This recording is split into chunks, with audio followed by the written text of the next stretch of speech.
ده منهج انت بتذاكره في شهور. المواد دي انت فهمتهم وذاكرتهم، ونسبة استيعابك فيها ممكن توصل ل 80%. واللي فوق على اليمين ده منهج برضه ربنا مديهولي ومديهولك من يوم ما اتولد، ولو امتحنا بعض فيه ممكن نسبة استيعابنا ما تتجاوزش 5%.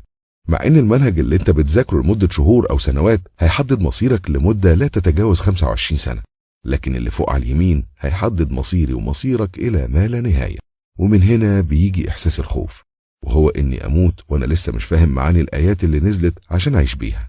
مش فاهم حتى معنى قل هو الله احد الله الصمد. لو جيت سألتك يعني ايه الصمد او يعني ايه لم يكن له كفوا احد، هتعرف تجاوب ولا احنا بنقراها وخلاص؟ بعمل لك الفيديو ده عشان عارف ان دي مش مشكلتي انا بس، مشكلة جيل كامل سواء متدينين او غير متدينين. الشباب اغلبهم كده الا من رحم ربي، بينسوا حق القرآن عليهم، مع ان في برامج كتير جدا